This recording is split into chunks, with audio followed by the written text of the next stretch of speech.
the reason for the move. Right, that was to get into acting. Yeah. I mean, I A little more secure. I had no formal training as an actor. I'm not terribly proud of that. It just happens to be a fact.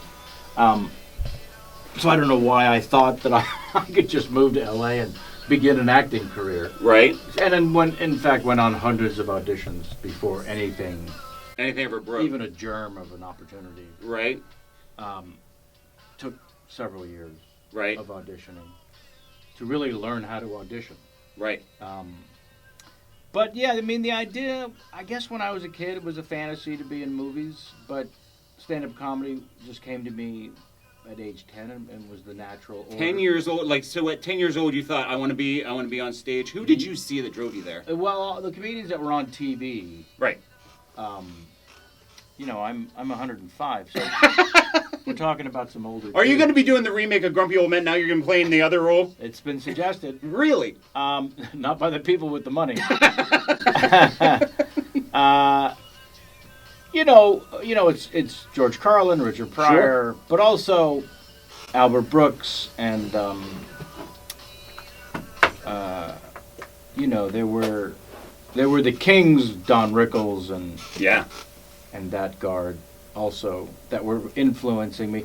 Steve Martin, people who would go on the Tonight Show with Carson and sit down on the couch and have a conversation. And so many people don't realize that now that meant you made it, right? Because there were so many comics that came through, but when Johnny gave you the nod and wanted you to come over and sit down, right, that was the invitation that opened you up to America then.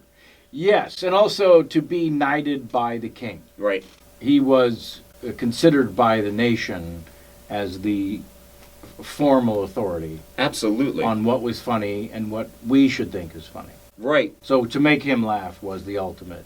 When they cut away from you standing on stage, and when they cut away to Johnny at the desk, and he's wiping tears away from his eyes, and media was much smaller then too. We didn't have so many choices, but this one king of late night who did crown everyone and who decided who made it, who didn't. You had to go through Carson. It doesn't even seem possible now. Right. That one person would have that much power. But it reigned that way for maybe almost 30 years. Yeah. So you performed for Johnny? Well, I was such a fan growing up of wanting to make him laugh. Right. My heroes were the ones who appeared on the couch. Right. So when the opportunity finally came my way as a stand-up, right, I was young enough and ridiculous enough to say to the talent coordinator who suggested I was ready for the show that we wait till I had a TV show or a movie so that they could justify bringing me out to the couch where I would do my impersonations in the guise of a conversation, but I'd be sitting next to the king. Right. And the talent coordinator, who was very famous at the time to comedians, because he was the gatekeeper. I had met him when I accompanied other comedians to their stand-up appearance on The Tonight Show. That's usually what happened. You'd bring a couple of friends, comedians, and you'd be in the dressing room talking about the appearance beforehand. So I'd been with Gary Shandling or Jerry Seinfeld. Rest in peace, Gary. Another amazing force. Yes, indeed.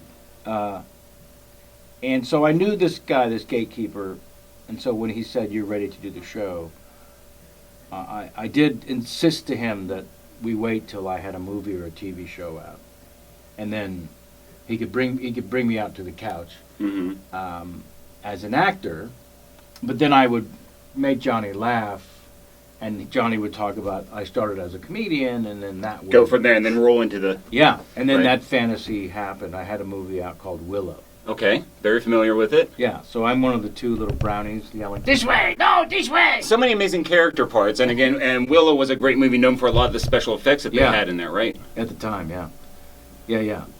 So that was enough to get me. But it was because I did impersonations on the couch and made Johnny laugh, right, that it was wildly impactful. And take me back to even getting that call from the gatekeeper where it's like, yeah, we finally got you the chance that you're going to get the chance to be on it. What goes through your mind as, like you said, it's the king. You get to go before the king, and here you are, the jester. All you want to do is make him laugh. Well, I felt like everything I'd ever done had led to that point. And also because I had suggested and controlled the path. Sure. At such a young age that it was just a celebration. I've never been nervous to perform. It's more of an excitement. Yeah, a nervous excitement. Like, I get the feeling before you step on stage, whether it's a stage production, whether it's comedy, or whether it's before I turn on the microphone here, you get that nerve in your stomach, but as soon as you take that first step, everything kind of falls into place and you know where you are everywhere in the universe, and you just fall into character, whatever that character is. That's really comes through in your acting as well, is that Right. you find the people that are within the words. Yes. You know, and really trying to discover who they are to you. And a lot of times people, much like yourself, Danny DeVito, who I just watched an amazing interview with, that can take those words and bring them to life through the Right. personal experiences that you've had. I just saw him on stage in a Broadway play. With the egg? Uh, He's eating yes. the egg on stage, Yes. and he's what an amazing scene! Just eating a hard-boiled egg and cracking and talking with his mouth full. Just it envelops the character. Did you see a clip of it or something? Yes. I thought the New York Times actually had it online, and he talked about doing that part and what Yes. he had to go through to develop the character, and it all comes from that one scene. Yeah. Of the eating the egg and finding the character. Do you find that in movies that it's not necessarily when you first read through the script, but you could get halfway through and you find one piece, and then there's the character right there. It often happens that way, that you need a way in. Right. And I imagine the lack of professional training I had as an actor was offset by the lifelong ability to do impersonations, which meant I was studying the mannerisms, voice, timing, cadence of famous actors. Sure. So I learned from them by impersonating them without even realizing that I had put myself on this path. And I think it took many years before I realized, of actually acting in movies, that what you're saying is true. That somewhere in the script there's a moment, everything is revealed. Comes together for you. Right here, yeah. So I know you have other buildings to get to, but real quickly, A Few Good Men. 25th anniversary in December. And how amazing. Did you know when you're sitting on the set and you're like, wow, Jack Nicholson's over there, Tom Cruise. Yes, you know every second. Right, that this is going to be huge. And especially that one, it was the first time I'd been surrounded by giant movie stars in a movie. And so it was wildly intimidating. I was convinced this was the movie I'd be found out on, where every day I waited for someone to tap me on the shoulder and say, I still have that every day here. I'm waiting to tap me on the shoulder and be like, you really don't belong We've here. made a horrible error. Yeah, we meant Kevin Kline. Can you please the taller one, yeah. But they all made me feel like I belonged. I tell a lot of these stories on stage, where I'll be at the Improv this weekend. Go to the Improv. About these experiences Yeah. of being treated like I belong by movie stars was a very surreal experience. Sure. Yeah. Sure. And honestly, from that experience, I feel it every day. You want to have a chance to talk to someone like you. I grew up, I can remember the VCR popping in the tape, right? Sure. And now, that movie's literally on TV almost every day. Yeah. Do you still get mailbox money from it? Do you get mailbox money from that movie? But it's like $1.80. For each time? But it's No, on every day! Not for each time.